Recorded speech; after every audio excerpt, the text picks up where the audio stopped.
नमस्कार, India daily live देख रहे हैं आप और मैं हूं आपके साथ Shivam Dubey. India daily live के बेहद खास बुलेटिन भारत डेली लाइव में आप सबका बहुत बहुत स्वागत। बुलेटिन की शुरुआत करेंगे और रुक करेंगे पहली खबर की ओर। केंद्रीय बजट 2026-27 पर दिल्ली की मुख्यमंत्री रेखा गुप्ता ने यह कहा कि इसे अगली पीढ़ी का बजट बताया जा सकता है, क्योंकि यह स्वास्थ्य, पर्यटन सहित सभी क्षेत्रों को रोजगार सृजन से जोड़ता है। रेखा गुप्ता ने बताया कि दिल्ली सरकार विकसित भारत 2047 और विकसित दिल्ली की दिशा में केंद्र सरकार के साथ मिलकर काम कर रही है। केंद्रीय बजट दिल्ली के लिए रोजगार और विकास के नए अवसर प्रदान करता है। बजट में हर जिले में बालिका छात्रावास स्थापित करने का प्रस्ताव है, जिससे महिलाओं को शिक्षा, रोजगार के बेहतर अवसर मिल सकेंगे। इस केंद्रीय बजट में दिल्ली को 1300 करोड़ रुपए से अधिक का आवंटन मिला है। साथ ही केंद्र ने दिल्ली, पुडुचेरी और जम्मू कश्मीर के लिए केंद्र प्रायोजित योजनाओं का बजट बढ़ाकर 13,611 करोड़ रुपए कर दिया है। मुख्यमंत्री ने केंद्रीय गृह मंत्री अमित शाह को दिल्ली पुलिस के लिए 12,500 करोड़ रुपए का बजट आवंटित करने के लिए धन्यवाद भी दिया। कह सकती हूँ कि ये जो पूरा बजट है, ये देश के हर वर्ग को भरोसा देता है, गरीबों को सहारा देने वाला बजट है। ये युवाओं को मौका देने वाला, महिलाओं को सम्मान और ताकत देने वाला और देश की अर्थव्यवस्था को आगे बढ़ाने और एक साफ रोड मैप दिखाने वाला ये पूरा बजट है। और जो तीन बातें हमारी आदरणीय वित्त मंत्री जी ने कही, तीन कर्तव्यों की बात कही, वो बहुत ही शानदार थी कि ये बजट तीन बड़े कर्तव्यों से प्रेरित है और यही इसकी सबसे बड़ी ताकत है। पहला कर्तव्य है देश की आर्थिक वृद्धि को तेज करना और लगातार उसे बनाए रखना, दोनों चीजें। दूसरा कर्तव्य है कि लोगों की आकांक्षाएं पूरी करना और लोगों की, परिवारों की क्षमता बढ़ाना, ताकि हर नागरिक देश के विकास में भागीदार बन सके। और तीसरा कर्तव्य, जो आदरणीय प्रधानमंत्री नरेंद्र मोदी जी का विजन है, उनका मंत्र है सबका साथ और सबका विकास। इस विजन को सही मायने में जमीन पे उतारने के काम इस बजट ने किया, ताकि हर परिवार, समुदाय, इनको साधन भी मिल सके और अवसर भी मिल सके। कह सकती हूँ कि ये जो पूरा बजट। तो अब रुक करेंगे अगली खबर की ओर। दिल्ली में शिवसेना यानी उद्धव बाला साहब ठाकरे, यूबीटी के नेता संजय राउत ने महाराष्ट्र के उप मुख्यमंत्री अजीत पवार के निधन पर बड़ा बयान दिया। राउत ने कहा कि अजीत दादा के साथ हुई दुर्घटना पर सवाल उठने चाहिए, क्योंकि यह रहस्यमय यानी मिस्टीरियस घटना है। उन्होंने बताया कि पर्दे के पीछे कुछ तो हुआ है। संजय राउत ने कहा कि अजीत दादा ने पुराने घर जाने की इच्छा जताई थी, लेकिन भाजपा के लोगों ने उन्हें धमकाया कि उनके सिंचाई घोटाले की फाइल अभी बंद नहीं हुई। और इस पर अजीत दादा ने कहा था कि मेरे सिंचाई घोटाले को छोड़ दीजिए, आपके सिंचाई घोटाले की फाइलें मेरे पास है। राउत ने इसे संदिग्ध और गड़बड़ बताया और कहा कि इस मामले की गहनता से जांच होनी चाहिए। देखिए, अजीत दादाजी का जो एक्सीडेंट हुआ है उसके ऊपर सवाल तो उठेंगे और उठने भी चाहिए। अजीत दादा पवार जैसी एक लीडर, एक बड़ा नेता महाराष्ट्र का, जिस प्रकार से विमान दुर्घटना में उनकी मौत हो गई और जो तथ्य सामने आ रहे हैं, मुझे लगता है उसके ऊपर सिर्फ हम जांच करेंगे, हम रिपोर्ट देंगे, नहीं, कुछ ना कुछ गड़बड़ है। और जिस प्रकार से ये आवाज, ये सवाल अजीत दादा के पार्टी से उठ रहे हैं, ये रहस्यमय है। उनकी मौत जो है वो रहस्यमय है। कुछ तो हुआ है पर्दे के पीछे। अजीत दादा ने ये कहा था कि मैं पुराने घर में जाना चाहता हूं। फिर अजीत दादा ने कहा, उसके बाद बीजेपी के लोगों ने अजीत दादा को धमकाया कि अभी तक आपकी सिंचन घोटाले की फाइल बंद नहीं हुई है भाई। ये धमकी थी अजीत पवार। फिर अजीत पवार ने जवाब दिया, मेरी बात छोड़ दीजिए, आपके सिंचन घोटाले की फाइल मेरे पास है। उसके बाद 10 दिन बाद अजीत पवार की रहस्यमय रीत्या मौत होती है। उसका क्या अर्थ है? मुझे तो जस्टिस लोया की याद आ गई कि कुछ नया, कुछ कांड किया क्या किसी ने। तो अब अगली खबर दिल्ली से है, जहां पाकिस्तान ने ICC men's T20 world cup 2026 में भारत के खिलाफ मैच खेलने से इंकार कर दिया है। इस फैसले पर समाजवादी पार्टी के प्रमुख अखिलेश यादव ने अपनी प्रतिक्रिया दी है। उन्होंने कहा कि यह कदम सिर्फ खेल तक सीमित नहीं है, बल्कि इसे देखते हुए भारत सरकार को अपनी विदेश नीति पर गंभीरता से विचार करना होगा। अखिलेश यादव ने स्पष्ट किया कि इस तरह के बहिष्कार से दोनों देशों के बीच राजनीतिक और कूटनीतिक संबंधों पर भी असर पड़ सकता है। उनका मानना है कि खेल और कूटनीति अलग नहीं किए जा सकते। और सरकार को इस दिशा में ठोस कदम उठाने होंगे।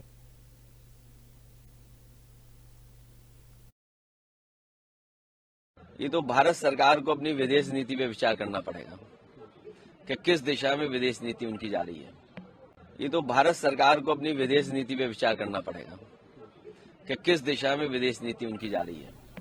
ये तो भारत सरकार को अपनी तो अगली खबर लखनऊ से है, जहां उत्तर प्रदेश के मुख्यमंत्री योगी आदित्यनाथ ने केंद्रीय बजट 2026-27 को लेकर अधिकारियों के साथ बैठक की और इस दौरान उन्होंने बजट में किए गए प्रावधानों और राज्य को मिलने वाले संसाधनों की समीक्षा की। मुख्यमंत्री ने अधिकारियों को निर्देश दिए कि बजट की घोषणाओं को समय समय पर लागू किया जाना चाहिए और राज्य के विकास और योजनाओं का लाभ सीधे जनता तक पहुंचे। उन्होंने विशेष तौर पर रोजगार, स्वास्थ्य और कृषि से जुड़े पहलुओं पर ध्यान देने को कहा। इस बैठक में सभी विभागों को अपने अपने क्षेत्र में बजट से जुड़े लक्ष्यों और कार्य योजनाओं को प्रभावी ढंग से लागू करने के स्पष्ट मार्गदर्शन मुख्यमंत्री ने दिया।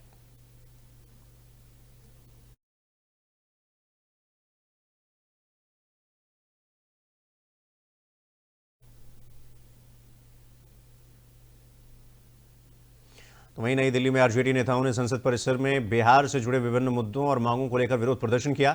पार्टी के नेताओं ने राज्य के विकास, रोजगार और स्थानीय समस्याओं को उजागर करते हुए अपनी चिंता जताई। प्रदर्शन के दौरान नेताओं ने नारों के माध्यम से अपनी मांगों को संसद और सरकार तक पहुंचाने की कोशिश की। प्रशासन ने सुरक्षा के कड़े इंतजाम किए और सुनिश्चित किया कि विरोध शांतिपूर्ण तरीके से संपन्न हो। नेताओं ने कहा कि उनकी ये पहल बिहार की जनता की आवाज को संसद तक पहुंचाने के लिए है।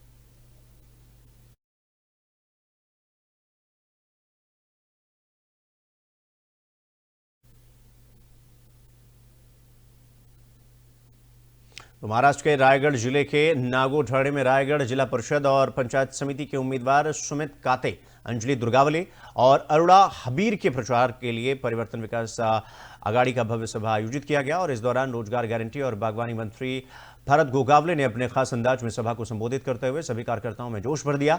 मंत्री गोगावले ने कहा कि आगामी चुनावों में जीत की निशानी है और सभी उम्मीदवार निश्चित रूप से विजयी होंगे। रायगढ़ जिले में शिंदे शिवसेना अब जिला परिषद और पंचायत समिति चुनाव में अपना वर्चस्व स्थापित करने के लिए जोरदार मार्च कर रही है। उन्हें उद्धव ठाकरे की शिवसेना, कांग्रेस, आरपीआई और एनसीपी शरद पवार का भी समर्थन प्राप्त है। इस मजबूत और अटूट एकता के साथ सुमित काते और अन्य उम्मीदवारों की जीत की राह आसान दिख रही है।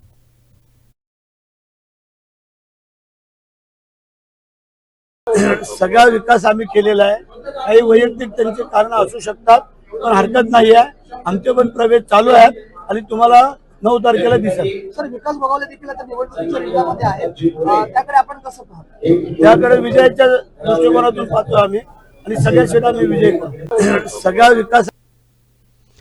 तो हनुमानगढ़ के नोहर क्षेत्र में रामसरा बस स्टैंड पर घनी धुंध के चलते एक बड़ा हादसा होते होते टल गया। दरअसल सुबह के समय धुंध अधिक होने के कारण ट्रोला चालक को रास्ता साफ नहीं दिखाई दिया और वाहन अनियंत्रित होकर सड़क के किनारे स्थित एक दुकान में जाकर घुस गया। हादसे के दौरान दुकान में मौजूद लोग बाल बाल बच गए। गनीमत यह रही कि इस घटना में किसी प्रकार की कोई जनहानि नहीं हुई। हालांकि दुकान को आंशिक नुकसान जरूर हुआ है। घटना की सूचना मिलते ही स्थानीय लोग मौके पर पहुंचे और स्थिति को संभाला। पुलिस को भी जानकारी दी गई। प्रशासन और स्थानीय नागरिकों ने सभी वाहन चालकों से अपील की है कि धुंध के दौरान वाहन गति जो है वो कम करें और जब तक विजिबिलिटी सामान्य ना हो, यानी दृश्यता सामान्य ना हो, सब कुछ दिखाई सही से ना देने लग जाए, तब तक सुरक्षित स्थान पर रुककर धुंध के हटने का इंतजार करें।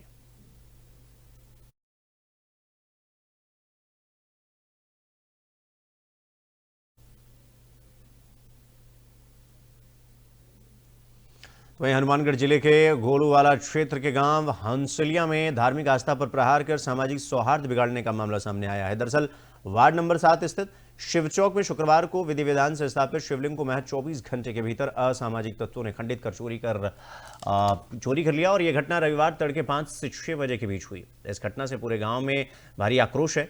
बालाजी सेवा समिति ने पुलिस थाना गोलूवाला में शिकायत दर्ज कराई है और जिससे कई लोगों को नामजद किया गया है। ग्रामीणों का यह आरोप है कि यह एक सुनियोजित यानी प्री प्लान्ड साजिश थी और उन्होंने चेतावनी दी कि यदि जल्द ही कोई कार्रवाई नहीं हुई तो फिर बड़ा आंदोलन किया जाएगा। पुलिस मामले की गहनता से जांच पड़ताल करने में जुट गई है और दोषियों की पहचान कर यह कार्रवाई करने का प्रयास पुलिस लगातार कर रही है। आज समस्त ग्रामवासी हंसलिया का बुजुर्ग बंधु और सारा इकट्ठा होया। कल गांव हंसलिया के अंदर शिव चौक के अंदर शिवलिंग स्थापित करिए गयो और आज सुबह 5 बजे ओम प्रकाश के परिवार और सारा वहाँ शिवलिंग खंडित करके इन्हें वठू उखाड़ के घरे ले गया। बिंगा बाबत आज बोलो वाला थाने के अंदर FI दर्ज करवाई है और प्रशासन से आई मांग है कि भी दोषियों ने कड़ी उन्हें सजा दे और शिवलिंग की मान्य बरामदी आज समस्त। तो हनुमानगढ़ जिले के पल्लू क्षेत्र में पुलिस और DST की साझा कार्रवाई में अंतर्राज्यीय शराब तस्करी को रोकने के लिए इस वर्ष की सबसे बड़ी कार्रवाई अंजाम दी गई। अमृतसर जामनगर एक्सप्रेसवे पर नाकाबंदी के दौरान रविवार को पुलिस ने एक ट्रक से लगभग 1500 पेटी पंजाब निर्मित अंग्रेजी शराब जब्त की, जिसकी अनुमानित बाजारी कीमत 2 करोड़ 71 लाख रुपए बताई जा रही है। SP हरिशंकर के मुताबिक DST की सूचना पर पल्लू पुलिस ने SI राजकुमार के नेतृत्व में ट्रक को रोककर तलाशी ली, जिसमें कुल 14,448 बोतलें और 14,352 पौवे शराब बरामद हुए। पुलिस ने ट्रक चालक प्रकाश कुमार पुत्र लादूराम बिश्नोई निवासी बाड़ानेहा तहसील भीनवाला जिला जालौर को गिरफ्तार किया। प्रारंभिक जांच में आरोपी ने बताया कि पंजाब से अवैध शराब लेकर गुजरात जा रहा था। आरोपी के खिलाफ आबकारी अधिनियम के तहत मामला दर्ज कर आगे की जांच शुरू कर दी गई है। पुलिस यह पता लगाने में जुटी है कि इस तस्करी के पीछे कौन कौन शामिल है और शराब के नेटवर्क के माध्यम से सप्लाई की जा रही थी। इस कार्रवाई में प्रशिक्षु RPS राजेंद्र कुमार और ASI सुशील कुमार की DST टीम ने महत्वपूर्ण भूमिका निभाई।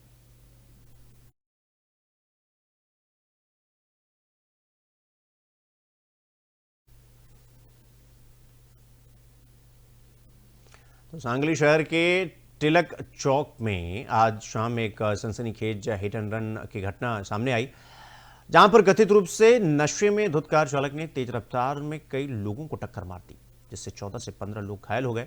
घायलों में 6 पुलिसकर्मी भी शामिल हैं। सभी घायलों को तुरंत सांगली के सिविल अस्पताल में भर्ती करवाया गया, जहां उनका इलाज चल रहा है। हादसे के बाद गुस्साए नागरिकों ने चालक को पकड़कर उसकी पिटाई की और फिर पुलिस के हवाले कर दिया। सिविल अस्पताल में घायलों के परिजनों की भारी भीड़ जमा हो गई।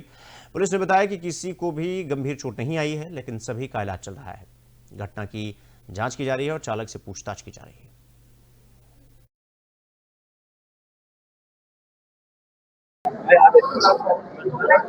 कृष्णामय महोत्सव चालू असताना मला टिळक चौक या ठिकाणी बंदोबस्त नेमला होता।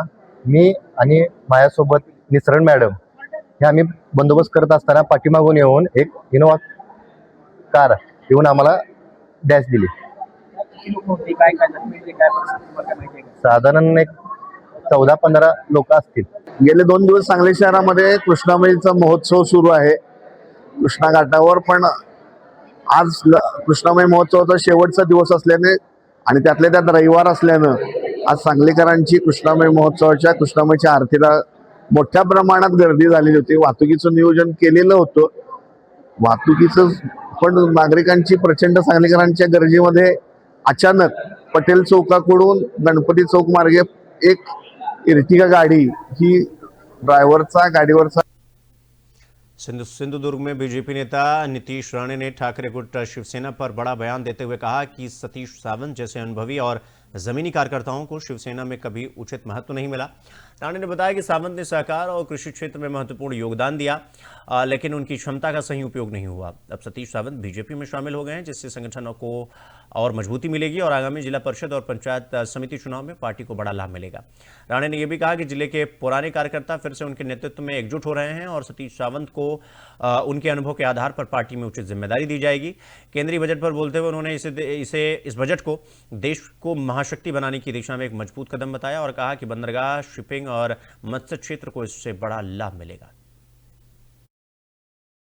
आज सन्मान्य राणे साहेबांच्या सूचनेनुसार आमचे जुने पण हक्काचे सहकारी सन्मान्य सतीश सावंत साहेबांनी परत एकदा भारतीय जनता पक्षाच्या परिवारामध्ये आमच्या जिल्हाध्यक्ष प्रभाकर सावंतजींच्या उपस्थितीमध्ये आज प्रवेश केलेला आहे।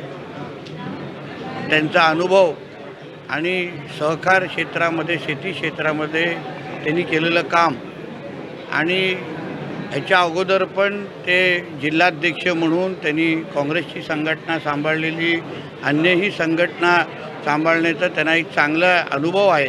मला विश्वास आहे येणाऱ्या कालावधीमध्ये भारतीय जनता पक्षला मजबूत करण्यामध्ये ते नक्की मोठा हातभार लावतील असं माझा ठाम विश्वास आहे। आज सन्मान्य राणे साहेबांच्या सूचनेनुसार।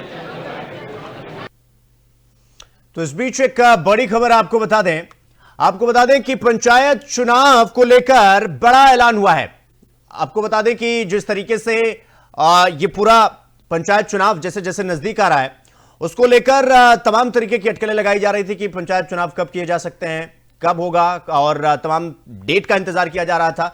लेकिन इस बीच बड़ी खबर, मार्च के पहले सप्ताह में पंचायत चुनाव की घोषणा हो चुकी है। 3 चरणों में यह मतदान हो सकता है और घोषणा संग लागू हो गया आचार संहिता। तो अप्रैल में निकाय चुनाव की तैयारी है और ये बड़ी खबर हम आपको बता रहे हैं, जहां पर मार्च के पहले सप्ताह में पंचायत चुनाव की घोषणा की जाएगी और जैसे ही घोषणा होगी उसके बाद आचार संहिता लग जाएगी। 3 चरणों में ये मतदान होगा और घोषणा जैसे लागू होगी आचार संहिता भी साथ ही साथ लागू हो जाएगी। ये बड़ी खबर हम आपको बता रहे हैं। अप्रैल में निकाय चुनाव की पूरी तैयारी है और जिस तरह से पंचायत चुनाव को लेकर तमाम लोगों को इंतजार था कि भाई पंचायत चुनाव कब होगा, लेकिन अब चूंकि 3 चरण में ये मतदान होगा इसका और मार्च के पहले सप्ताह में इसकी घोषणा हो जाएगी और जैसे ही घोषणा होगी आचार संहिता भी लग जाएगी। अप्रैल में निकाय चुनाव की तैयारी हो रही है।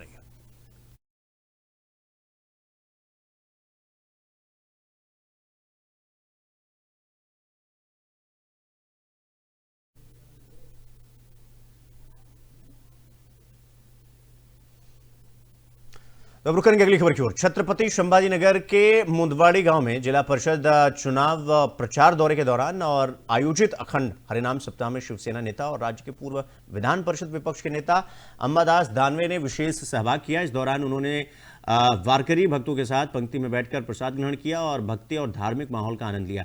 अंबादास दानवे ने इस अवसर पर ग्रामीण वासियों से आत्मीय संवाद किया और उनकी समस्याओं को भी सुना। उन्होंने कहा कि इस तरह के धार्मिक और सामाजिक कार्यक्रमों में समुदाय में एकता और भक्ति की भावना मजबूत होती है। कार्यक्रम में ग्रामीणों ने भी उनकी उपस्थिति को सराहा और उत्साहपूर्वक हिस्सा लिया उसमें।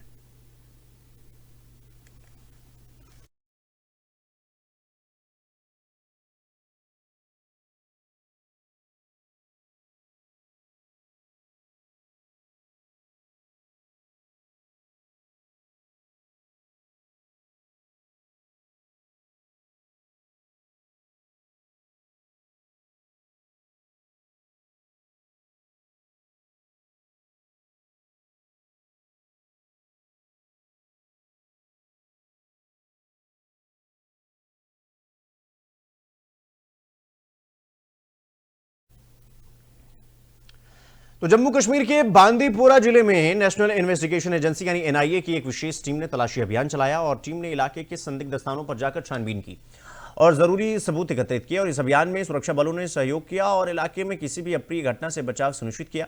अधिकारियों ने बताया कि तलाशी अभियान का उद्देश्य संभावित अपराध या आतंकवाद से जुड़े मामले की जांच और सबूत जुटाना है। जांच अभी भी जारी है और मामले के आगे के विवरण सामने आने का इंतजार किया जा रहा है।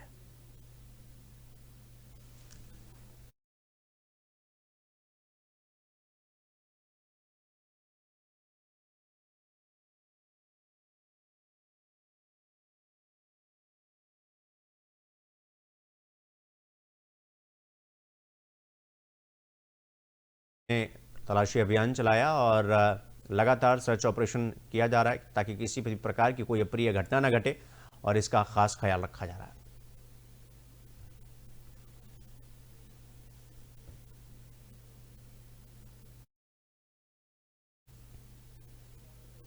तो अब रुक करेंगे अगली खबर की ओर। नागपुर से बड़ी खबर आपको बता दें, जहां शहर पुलिस की क्राइम ब्रांच यूनिट नंबर 1 ने वर्ष की सबसे बड़ी चोरी का खुलासा करते हुए 2 शातिर आरोपियों को गिरफ्तार किया। सदर थाना क्षेत्र में हुई इस चोरी में अज्ञात चोरों ने घर का ताला तोड़कर सोने चांदी के जेवरात और भारी नकदी पर हाथ साफ कर दिया था। पुलिस ने फॉरेंसिक टीम और डॉग स्क्वाड की मदद से और आसपास के सीसीटीवी फुटेज खंगालकर आरोपियों को धर दबोचा। गिरफ्तार आरोपियों के पास से लगभग 3 करोड़ 34 लाख रुपए का माल बरामद हुआ, जिसमें सोने चांदी के आभूषण, नकदी और अन्य कीमती सामान शामिल है।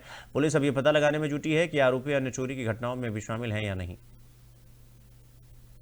आणि त्याचे जो आरोपी होता, शातिर आरोपी होता आणि फार चॅलेंजिंग हा केस होता आणि या केसमध्ये त्याची जे मोडस ऑपरेंडी एक वेगळी प्रकारची आणि तो जो आरोपी आहे तो इंटरस्टेट आपण म्हणू शकतो आणि वेगवेगळ्या डिस्ट्रिक्ट्समध्ये त्यांनी कारवाई अशी चोऱ्या केलेली आहे, घरफोड्या जवळपास 22 त्यांनी त्याच्यावर केसेस रजिस्टर्ड आहे आणि त्याचे एक सहकारी पण याच्यात आपण अटक केलेला आहे.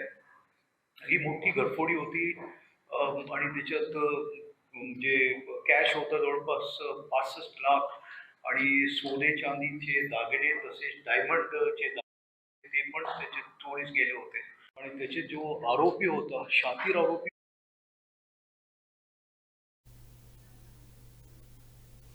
नासिक के धामड़ी के पास समृद्ध महामार्ग पर एक बड़ा हादसा हो गया, जहां पर एक कंटेनर अचानक पलट गया। इसके कारण नागपुर की ओर जाने वाला यातायात पिछले 2 घंटे से पूरी तरीके से ठप पड़ा हुआ है। महामार्ग पर लंबी वाहनों की कतारें लग गई हैं। हादसे में कंटेनर चालक को हल्की चोट आई, जिनका प्राथमिक उपचार मौके पर ही किया गया और घोटी स्थित महामार्ग पुलिस केंद्र की टीम तुरंत मौके पर पहुंची और कंटेनर को सड़क से हटाकर यातायात बहाल करने का कार्य युद्ध स्तर पर शुरू किया गया। अधिकारियों ने वाहन चालकों से अपील की है कि वो धैर्य रखें और मार्ग पर पुलिस के निर्देशों का पालन करें ताकि लंबा जाम जल्द से जल्द हटाया जा सके।